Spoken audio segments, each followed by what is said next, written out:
Hi hello അസ്സലാമു അലൈക്കും welcome back to your channel. അപ്പോൾ ഇന്ന് സൺഡേ ആയതുകൊണ്ട് തന്നെ ഇന്ന് 2 കല്യാണം ഉണ്ടായിരുന്നു കേട്ടോ. അതിലത്തെ ഫസ്റ്റ് കൊണ്ടോട്ടി റോസിയാറിനെ ഓഡിറ്റോറിയത്തിൽ വെച്ചിട്ടായിരുന്നു കേട്ടോ കല്യാണം. അങ്ങനെ ഞാനും മക്കളും നല്ല വെയിലായിരുന്നു കേട്ടോ പോകുമ്പോഴും. അപ്പം കാറ് പാർക്ക് ചെയ്യാൻ വേണ്ടിയിട്ട് ഹസ്ബൻഡ് പോയതാണ്. അപ്പോൾ ഞാൻ ഇവിടുന്ന് മുന്നിൽ ഇറക്കിയിട്ടപ്പോൾ എന്നാൽ ജസ്റ്റ് ഒന്ന് നടന്ന് പോകാമെന്ന് കരുതിയിട്ടോ. അപ്പോൾ ഞാനും മക്കളും ഹസ്ബൻഡാണ് കേട്ടോ ഇവിടെ കല്യാണത്തിന് പോയിരുന്നത്. അപ്പം നല്ല വെയിലും ഉണ്ട് കേട്ടോ. അപ്പം എന്തോ ഒരു വെയിലാണേ, പുറത്തേക്ക് ഇറങ്ങാൻ പറ്റാത്ത വെയിലാണ് കേട്ടോ. പിന്നെ അങ്ങനെ ഇവിടെ എത്തിയിട്ട് ഓഡിറ്റോറിയത്തിലെത്തി. ഇനി വെള്ളം കുടിച്ചിട്ട് ഉള്ളിൽ കയറാതിരിച്ച് വെള്ളം എത്ര കിട്ടിയാലും കുടിക്കും, അതാണ് കേട്ടോ അവസ്ഥ. അങ്ങനെ വെള്ളം കുടിച്ച് അതേപോലെ ഉള്ളിലേക്ക് പോന്നു കേട്ടോ. അങ്ങനെ പുതിയണ്ണിനെയും ഒക്കെ കണ്ടു കേട്ടോ. അതിൻ്റെ ഇടയിൽ എന്തേനും രാഷ്ട്രീയ പ്രവർത്തകന്മാരൊക്കെ കാണുമ്പോൾ ഒരു വീഡിയോസ് ഫോട്ടോസും ഒക്കെ രണ്ട് കയ്യിലും വർക്ക് ചെയ്തുകൊണ്ടിരിക്കുക കേട്ടോ. ഹസ്ബൻഡ് മക്കളൊക്കെ ഉണ്ട് കേട്ടോ. ഫോട്ടോ എടുക്കട്ടെ എന്നൊക്കെ പറഞ്ഞപ്പോൾ ഞാൻ ജസ്റ്റ് ഒരു വീഡിയോസും ഫോട്ടോസൊക്കെ എടുത്തിട്ടോ. അങ്ങനെ യായിയൊക്കെ ഉണ്ട്. യായു ഒന്നെങ്കിൽ ഒക്കത്ത് കയറണം അല്ലെങ്കിൽ നടക്കണം എന്ന് പറഞ്ഞ അവസ്ഥ കേട്ടോ. ആരെങ്കിലും കണ്ട അപ്പോൾ ഒക്കത്ത് കയറണവനെ. അപ്പോൾ ഈ നടത്തൊന്നും ഉണ്ടാവില്ല. അങ്ങനെ ഫുഡ് കഴിച്ചു കേട്ടോ. ഈ ചൂടായതിനെ കൊണ്ട് വെള്ളമാണ് കേട്ടോ മെയിനായിട്ട് കഴിക്കുന്നത്. ഫുഡൊന്നും വെള്ളം വേണ്ട കേട്ടോ. അങ്ങനെ റോസ്റ്റ് കൊടുത്ത് കുറച്ച് കാബീരി എടുത്തു കേട്ടോ ഞാൻ. അങ്ങനെ ആ മീനും ഫിഷ് ബീഫൊന്നും കഴിച്ചില്ല എന്നുള്ള കേട്ടോ വാസ്തവം. അങ്ങനെ സ്വിച്ചില്ലാത്ത വാഷ് ബേസിൻ്റെ അടുത്തെത്തിട്ടോ. അങ്ങനെ കൈയൊക്കെ കഴുകി ഫുഡൊക്കെ കഴിച്ചതിന് ശേഷം അങ്ങനെ ജസ്റ്റ് എന്താ എന്തൊക്കെയോ ഐറ്റംസ് ഇതുണ്ട് കേട്ടോ. മധുരങ്ങൾ, ഐസ്ക്രീം ഉണ്ട്, ഐസ് ഉണ്ട്, അതേപോലെ പോപ്കോൺ ഉണ്ട്, പായസമുണ്ട്. ഞാൻ ഇളനീർ പായസം 2 ഗ്ലാസ് കുടിച്ചിട്ടോ. നല്ല രസം. എനിക്ക് ഈ പായസം അല്ലെങ്കിൽ ഭയങ്കര ഇഷ്ടമാണ് കേട്ടോ. അങ്ങനെ പായസം കുടിച്ച് ഒരു സിപ്പപ്പൊക്കെ കഴിച്ചിട്ടുണ്ട്. സിപ്പപ്പില്ല കേട്ടോ, ഐസൊക്കെ കഴിച്ചു കേട്ടോ. എൻ്റെ അഭിപ്രായത്തിൽ ചോറ് കഴിക്കാനും ഫുഡ് കഴിക്കാനും ഉള്ളതിനെക്കാട്ടിലും ആൾക്കാർ ഈ ഐസ്ക്രീമും ഇതൊക്കെ കഴിക്കാനുണ്ട് എന്നുള്ളതാണ് കേട്ടോ സത്യം. പലതരം സാധനങ്ങളുണ്ടായിരുന്നു കേട്ടോ. ഞാൻ വീഡിയോസൊന്നും എടുക്കാൻ അങ്ങോട്ട് അടുക്കാനേ കഴിയണില്ല കേട്ടോ. അങ്ങനെ തിരിച്ച് പോന്നു കേട്ടോ കഴിച്ചാണ്ട്. പിന്നെ ഇനി അടുത്ത വേറൊരു കല്യാണം കേട്ടോ. അങ്ങനെ രണ്ടാമത്തെ കല്യാണത്തിൽ അത് ഞങ്ങളെ വീടിൻ്റെ ഇവിടെ തന്നെ MC മാളിൽ വെച്ചാട്ടായിരുന്നു കേട്ടോ. അങ്ങനെ അവിടെ ഞാൻ വന്ന ഉടനെ തന്നെ വേഗം പോയാണ്ട് ഫോട്ടോസ്, ഞാനും മക്കളും ഹസ്ബൻഡൊക്കെ വേഗം പോയി ഫോട്ടോ എടുത്തിരുന്നാൽ പിന്നെ എന്താ പറഞ്ഞാൽ അവിടെ ഇരിക്കുക. മറ്റേ പോലെ ആ ടൈം ആകുമ്പോൾ ഇങ്ങനെ വിളിക്കും, വരി എന്ന് പറഞ്ഞെടുക്കുക വിളിക്കുക. അപ്പോൾ അതിന് നല്ല വേഗം ഫോട്ടോ എടുത്ത് കഴിഞ്ഞാൽ പരിപാടി കഴിഞ്ഞില്ലേ. അങ്ങനെയൊക്കെ ഒരുപാട് ആൾക്കാരും ബന്ധുക്കളൊക്കെ ഉണ്ടായി. ഓരോ സംസാരിച്ചിരുന്നിരുന്ന് നേരം കണക്കായിട്ട് ഹസ്ബൻഡ് പിന്നെ പോയിട്ട് വീട്ടിലേക്ക്. ഞാൻ പിന്നെ അവിടെ നിന്ന് എൻ്റെ കസിൻ്റെ കല്യാണമായിരുന്നു കേട്ടോ. അങ്ങനെ നമ്മളെ ബാക്കി കരുതാകുമ്പോൾ എന്താണെന്ന് പറഞ്ഞാൽ കുറേ ആൾക്കാരുണ്ട്, നമ്മളിങ്ങനെ സംസാരിച്ചുകൊണ്ടിരിക്കുമല്ലോ. അങ്ങനെ കേട്ടോ. അങ്ങനെ ഇവിടെ ഇങ്ങനെ ഇരുന്ന് കുറേ കഴിഞ്ഞാൽ പിന്നെ പുതുക്കൊക്കെ ഉണ്ടായിരുന്നു കേട്ടോ. അങ്ങനെ ഞാൻ ഇവിടുന്ന് ഫുഡ് കഴിച്ചില്ല കേട്ടോ. ഇവിടെ ഇപ്പം എന്തായിരുന്നു, ചിക്കൻ ബിരിയാണി ആയിരുന്നു പറഞ്ഞിട്ട് കേട്ടോ. ഞാൻ അവിടുന്ന് കഴിച്ചിരുന്ന് അവിടുന്ന് ഫുഡ് കഴിച്ചതിനെ കൊണ്ട് ഇവിടുന്ന് ഒന്നും കഴിച്ചില്ല, അതിനൊന്നും കഴിയില്ല. പിന്നെ ഇവിടുന്ന് ഒരു ഗ്ലാസ് വെള്ളം കുടിച്ചു കേട്ടോ. ഒന്നും കഴിക്കാതിരിക്കണം മോശമല്ലേ എന്ന് കരുതിയിട്ട് കേട്ടോ. അങ്ങനെ എല്ലാവരും ഉണ്ട് കേട്ടോ കല്യാണത്തിന്. അങ്ങനെ തകൃതിയായിട്ട് ഫോട്ടോ ഷൂട്ടിങ് നടന്നുകൊണ്ടിരിക്കുകയാണ് കേട്ടോ. അത് കഴിഞ്ഞ് തേടി പോവാണ് കേട്ടോ. അങ്ങനെ ഞാനും മക്കളൊക്കെ തേടി പോയിട്ട് ബസ്സിലായിരുന്നു കേട്ടോ പോയിരുന്നത്. കാറൊക്കെ ഉണ്ട്, പക്ഷേ ഞാൻ ഇപ്പോൾ കയറിയത് ബസ്സിലാണ് കേട്ടോ. നമുക്ക് ബസ്സിൽ തന്നെ കയറിയാൽ മതി എന്ന് പറഞ്ഞു. അങ്ങനെ എന്നായിക്കോട്ടെ ബസ് കയറാമെന്ന് കരുതി ബസ്സിലൊക്കെ അതിനത്ര ദൂരമൊന്നുമില്ല കേട്ടോ.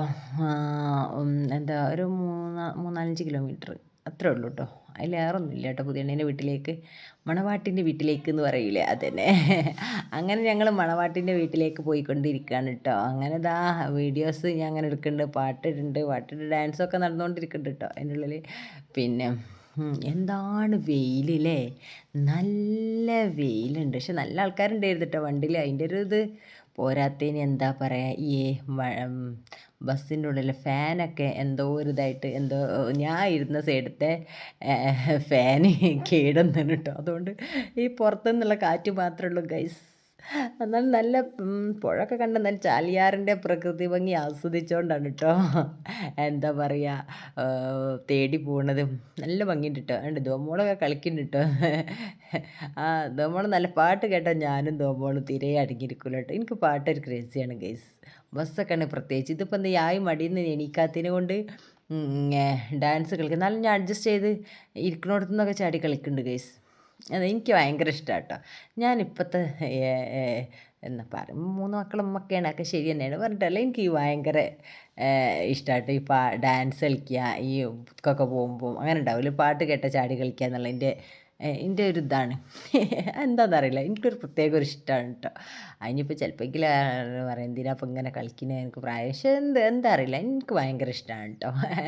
അങ്ങനത്തെ അടുത്ത പുതിയണ്ണിൻ്റെ ഓഡിറ്റോറിയത്തിലോട്ട് വധുവിൻ്റെ ഓഡിറ്റോറിയത്തിലെത്തില്ലേ അങ്ങനെ അവിടെ എത്തിട്ടോ അങ്ങനെ മണവാളൻ കാറിലിരിക്കുന്നുണ്ട്. മണവാളനാണ് കേട്ടോ അത്. ഇത് രണ്ടാമത്തെ കല്യാണത്തിൻ്റെ ആണ് കേട്ടോ. ഫസ്റ്റ് പോയടുത്തത്തെ ആൾ ഡോക്ടറായിരുന്നു കേട്ടോ. വധുവും വരനും ഒക്കെ ഡോക്ടറായിരുന്നു കേട്ടോ. രണ്ടാൾ ഡോക്ടറായിരുന്നു. ഇത് ഡോക്ടറല്ല, അത് ഫാർമസിസ്റ്റാണ് കേട്ടോ അവന്. അങ്ങനെ ഇവിടെ എത്തി. ഈ ഫോൺ ഞാൻ വീഡിയോ അങ്ങനെ എടുക്കുമ്പോൾ അങ്ങനെ പിടിച്ച് വലിക്കുകയാണ് കേട്ടോ. അതാണ് ഒരു പാവം ചെക്കനാണ് കേട്ടോ, നല്ല സ്വഭാവമാണ്. അങ്ങനെ തിരിച്ച് പോരാട്ടോ, ഫുഡൊക്കെ കഴിച്ച് തിരിച്ച് പോരാണ് കേട്ടോ. ഫുഡ് ഞാൻ ഇവിടുന്ന് അതേപോലെ ഒരു ചിക്കൻ്റെ ഒരു പീസ് കഴിച്ചിട്ട് ഫുഡൊന്നും കഴിച്ചില്ല. ഏതായാലും ഇരുന്നല്ലേ പിന്നെ ചിക്കൻ പീസ് മാത്രം കഴിച്ച്. പിന്നെ അങ്ങനെ തിരിച്ച് പോരാണ് കേട്ടോ. മക്കൾക്ക് ഇങ്ങനെ യാത്ര ചെയ്യണം, അതിന് വേണ്ടിയിട്ട് പോവാം. ഫുഡൊന്നും കാര്യമായിട്ടൊന്നും വേണ്ടി വരില്ല. അങ്ങനെ മാങ്ങ എന്താണ് മാങ്ങ വരുന്ന വഴിക്ക് റോഡ് സൈഡിന് വണ്ടി ആരൊക്കെ ഇറങ്ങുന്നുണ്ടായിരുന്നു. അപ്പോൾ അതിന് വേണ്ടിയിട്ട് വണ്ടി നിർത്തിയപ്പോൾ നമ്മൾ ആ വീഡിയോസ് ഒന്ന് എടുത്ത് നോക്കിയാൽ മാങ്ങൻ്റെത് പറഞ്ഞപ്പോൾ ഒന്ന് എടുത്താണ് കേട്ടോ. അതിൻ്റെ നമ്മൾ നല്ല ഡാൻസ് കളിയാണ് കേട്ടോ രണ്ടാളും. അതിൻ്റെ വീഡിയോസ് എടുത്തിട്ടുണ്ടപ്പോൾ എന്തൊക്കെയൊക്കെ ചാടി കളിക്കുന്നുണ്ട്. അല്ല അങ്ങനെ തിരിച്ച് പോരും. പാട്ട് നല്ല പാട്ടിട്ടുണ്ട് കേട്ടോ. ഞാൻ മൂപ്പരാക്കതാ യാതൊന്നും അറിയില്ല കേട്ടോ. ഫോണുമ്പോൾ തോണ്ടിയെടുക്കും. ഓന് വേറൊന്നല്ല, റീൽസൊന്നുമല്ല, ഓൻ്റെ ഫോട്ടോസ് തന്നെ കണ്ടു കുത്തിരിക്കുന്ന പണി അങ്ങനെ ഉണ്ടായിരുന്നു കേട്ടോ. അല്ല അങ്ങനെ നല്ല കാറ്റുണ്ട് കേട്ടോ. സംഭവത്ത് നല്ല ക്ഷീണിച്ചിന് കേട്ടോ. രാവിലെ ഇറങ്ങിയതല്ലേ. 2 കല്യാണം, ഒരു കല്യാണം കഴിഞ്ഞ് രണ്ടാമത്തെ കല്യാണം കഴിഞ്ഞ് അങ്ങനെ നല്ല കാറ്റാണ് ഗൈസ്, നല്ല കാറ്റാ. കാറ്റും കണ്ട് നല്ല പാട്ടിട്ട് എൻ്റെ മക്കളപ്പം എൻജോയ് ചെയ്ത് പോരുകയാണ് കേട്ടോ. ധോമോളുണ്ടല്ലേ, അവൾ നല്ല ആക്റ്റീവ് ആള്. പൊന്നും അങ്ങനെ തന്നെയാണ് കേട്ടോ, ആക്റ്റീവിന് കുറവൊന്നുമില്ല. അല്ല വീഡിയോസ് എടുക്കേണ്ടി പറയുമ്പോൾ ധോമോൾ എല്ലാത്തിനും എൻ്റെ ഡാൻസിനൊന്നും കുറവില്ല ഗൈസ്. ഇനിയിപ്പോൾ നാളത്തെ സ്കൂളിലെ പരിപാടി ഉണ്ട്, അതിനും വേണ്ടി റിഹേഴ്സലായിരിക്കും മിക്കവാറും. അതെനിക്ക് തോന്നുന്നത് കല്യാണ പെരയിൽ പാട്ടിട്ടപ്പം ഇതിൻ്റെ ഡാൻസാണ് നാളെ എൻ്റെ ഒപ്പനൻ്റെന്നൊക്കെ ഇങ്ങനെ പറയുന്നുണ്ടായിരുന്നു കേട്ടോ. അങ്ങനത്തെ കല്യാണത്തിനൊക്കെ ഒന്ന് തീരുമാനമായിട്ടോ. അങ്ങനെ 2 കല്യാണം കഴിഞ്ഞ് സൺഡേ ആയാലും അങ്ങനെയാണ്. ഇനിയിപ്പോൾ ഒരുപാട് കല്യാണങ്ങൾ ഈ മാസം കഴിഞ്ഞല്ലേ, ഇനി ഈ മാസമല്ല വരുന്ന മാസമൊക്കെ ഒരുപാടുണ്ട് കേട്ടോ. അങ്ങനെ അത് തിരിച്ച് പോവാണ് കേട്ടോ. തിരിച്ച് പോരുമ്പോൾ ഞങ്ങൾ വീട്ടിലേക്ക് പോവാണ് കേട്ടോ. ഞങ്ങൾ എന്താ പറയുക, കല്യാണത്തിനുള്ള പുതുക്കൊക്കെ ഓഡിറ്റോറിയത്തിലേക്ക് ഈ ബസ് ഞങ്ങളെ വീടിൻ്റെ അടുത്തുള്ള നമ്മുടെ നാട്ടിലുള്ള ആളാണ്. അപ്പോൾ അയാൾ വീട്ടിലേക്ക് പോകാന്ന് പറയുമ്പോൾ ഞങ്ങളെ വീട് കഴിഞ്ഞിട്ടാട്ടോ അവരെ വീട്. അപ്പോൾ ഈ പോരുന്നുണ്ടെങ്കിൽ പോര്. അപ്പം ഏതായാലും പിന്നെ ഞാൻ ബസ്സിൽ നിന്ന് ഇറങ്ങിയില്ല കേട്ടോ, ഞാൻ അവിടെ കുത്തിയിരുന്നു. ഏതായാലും നമ്മളെ വീട്ടിൽ കൂടെ മുന്നിലൂടെ അല്ലേ റോട്ട് മുന്നിൽ കൂടെ അല്ലേ പോകും. അപ്പം അവിടെ ഇറങ്ങാമെന്ന് കരുതിയിട്ട് അപ്പോൾ ചുരുക്കി പറഞ്ഞ് ഞാനും എൻ്റെ 3 മക്കളും മാത്രമാണ് ബസ്സിൽ ആസ്വദിച്ച് പോകാം. അവർ പിന്നെ ഓട്ടോ ചാട്ടമൊക്കെ ഇരുന്നിട്ടോ ബസ്സിൽ നിന്ന്. ഒരു ബസ് മുഴുവൻ അധികാരത്തിൽ കിട്ടിയൊരു സന്തോഷം എന്ന് പറയുന്നത് അതാണ്. മൂപ്പരാൾക്ക് നല്ല വണ്ടിയൊക്കെ ഇങ്ങനെ കാണുമ്പോൾ, ഓരോ വണ്ടി കാണുമ്പോൾ അങ്ങനെ ഓരോന്ന് പറയുന്നുണ്ട് കേട്ടോ. അവൻ്റെ